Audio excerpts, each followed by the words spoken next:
पहले का करी तब करी भागा, सकल गुना करी जोर घटा वाह।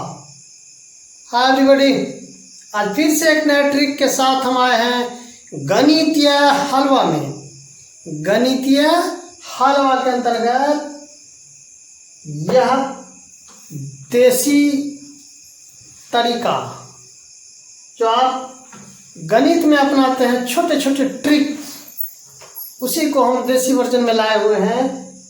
पहले का करी तब करी भागा, सकल गुना करी जोर घटावा। ये बचपन से हम सुनते आ रहे हैं, ये है क्या? आइए विश्लेषण करते हैं। सरलीकरण हम लोग करते हैं, किसी भी गणित को सरल भाषा में करते हैं। जोड़ घटाव गुना भाग सभी क्रिया हैं वो करते हैं। सरलीकरण हम लोग करते हैं, सिंप्लीफिकेशन। सिंप्लीफिकेशन यानी भिन्नों का सरलीकरण। भिन्न जो होते हैं, भिन्न कहने का मतलब यह है कि अंश बटा हर, ये इसी में ये भिन्न है। और भिन्न जो है संख्या 3/4 या फिर 5/6, कुछ भी हम दे सकते हैं। तो इस भिन्न का जोड़ घटा गुना भाग जो भी करें वो सरलीकरण के अंतर्गत आता है, यानी कि सिंप्लीफिकेशन। सिंप्लीफिकेशन के अंतर्गत आता है। तो हम कहते हैं कि भिन्नों का सरलीकरण। जरा देखें कि भिन्नों का सरलीकरण यानी सिंप्लीफिकेशन ऑफ फ्रैक्शन, यानी जब कोई मिश्र भिन्न आपस में जोड़ घटाव गुना भाग एवं का कोष्ठकों तथा रेखा कोष्ठक चिन्हों से जुड़ा हुआ हो, उसका सरलीकरण जिस क्रम में किया जाता है उसके लिए एक शब्द या दोहा इस्तेमाल किया गया है। वही ये ट्रिक्स है। इसको अंग्रेजी में आप लोग जानते हैं BODMAS। हालांकि अब ये भी इस्तेमाल किया जाता है, BODMAS, या फिर आप चाहें तो BODMAS याद रख सकते हैं अंग्रेजी में, लेकिन हिंदी में, क्योंकि हम लोग बिहार बोर्ड के शिक्षक एवं छात्रगण हैं, बिहार बोर्ड के किताबें पढ़ते हैं। तो हिंदी का जो ट्रिक्स है वो है पहले का करी। जरा सा इसको देखें, पहले का करी क्या करते हैं, तब करी भागा। पहले का करी तब करी भागा, ये भाग का चिन्ह। सकल गुना करी जोड़ घटावा। पहले का करी तब करी भागा, सकल गुना करी जोड़ घटावा। इस दोहा को याद रखेंगे कि पहले का करी तब करी भागा, सकल गुना करी जोड़ घटावा। अंग्रेजी में क्या कहें तो BODMAS। ये BODMAS भी अब इस्तेमाल किया जाता है, लेकिन पहले हम लोग BODMAS में ही चलते थे। तो B और ब्रैकेट, यानी जो भी कोष्ठ होते हैं, छोटी कोष्ठ, मझली कोष्ठ और बड़ी कोष्ठ, यानी का भागा गुना जोड़ घटाव, इन सब से पहले हम कोष्ठ की क्रिया करते हैं। कोष्ठ में 3 पार्ट होते हैं, छोटी, मझली, बड़ी। तो पहले छोटी का क्रिया करते हैं, तब मझली का क्रिया करते हैं, तब उसके बाद जाके बड़ी कोष्ठ का क्रिया करते हैं।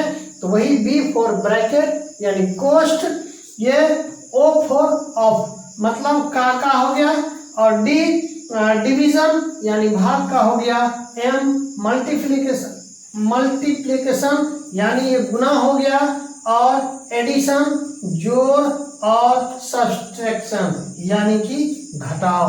तो अंग्रेजी में बोले तो बॉडमास, हिंदी में बोले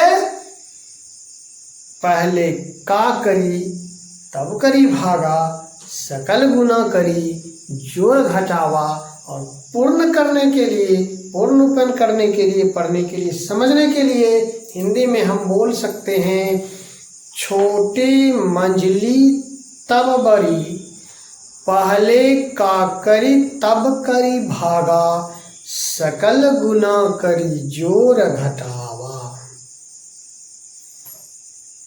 ये सिंप्लीफिकेशन यानी सरलीकरण करने का, समझने का एक छोटा सा देसी नुस्खा था, गणित या हलवा की तरह।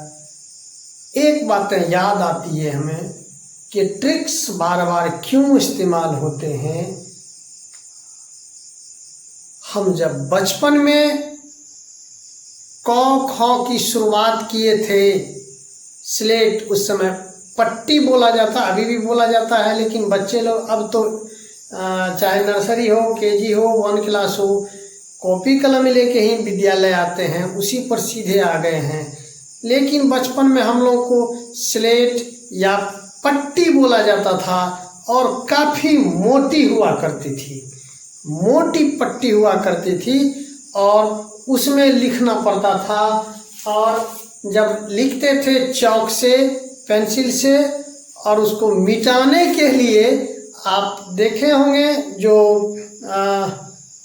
90 दशक के आसपास जो वर्ग 1 में अपने आप को देखे होंगे, तो वहाँ पे उस पट्टी को साफ करने के लिए भंगरोइया बच्चे लोग या अन्य किसी पत्ते को तोड़ के उसको साफ करते थे, तब पट्टी साफ होता था, पुनः लिखा जाता था। तो हम लोग उस समय प्रार्थना के बाद बिल्कुल तैयारी में रहते थे, पट्टी वगैरह साफ करके रेडी रहते थे कि हमारे क्लास में, हमारे वर्ग में शिक्षक आएंगे तो हम लिखना प्रारंभ करेंगे। और उससे पहले जो 5 मिनट 10 मिनट का वक्त होता था, सभी बच्चे एक कतार में पट्टी को लेकर और उसको भिगो देते थे, और जब गीला हो जाता था तो सुखाने के लिए हम लोग दोहा अपनाया करते थे और कहते थे बगुला रे बगुला व्यापार जो, कच्चा पाटी लेने जो, सूखा पाटी देने जो। ये देसी कहावत बच्चे कहते थे, अलग अलग क्षेत्रों में अलग अलग तरह की बातें करते थे। लेकिन हम लोग जो बैठते थे एक कतार में, बच्चे ऐसा तैयारी करके, चूँकि पट्टी गीला हो जाता था, और बोलते थे बगुला रे बगुला व्यापार जो, कच्चा पाटी लेने जो, सूखा पाटी देने जो। और हम लोग ऐसे ये नहीं समझते थे गणितीय भाषा की, ये हिलाते रहते थे और ये दोहा पढ़ते रहते थे, तो पट्टी हवा के कारण से सूख जाता था। तो हमें लगता था, सबको लगता था कि ये फेकरा, ये दोहा पढ़ने के बाद ये पट्टी सूख जाता था। तो क्या ये ट्रिक का इजाद नहीं हुआ? यहीं से कुछ भी तरीका अपना उस चीज़ को याद रखने के लिए जो कुछ भी बोलते करते हैं, वही तो ट्रिक हुआ ना। तो इस सिंप्लीफिकेशन को हम लोग समझने के लिए अगर छोटा सा ये दोहा बोले, यही तो ट्रिक हुआ कि पहले का करी तब करी भागा, सकल गुना करी जोर घटावा। अंग्रेजी में बोले तो पॉडमास। तो ये था गणित या हलवा। मिलते हैं अगले वीडियो में, तब तक के लिए बाय, शुभ रात्रि।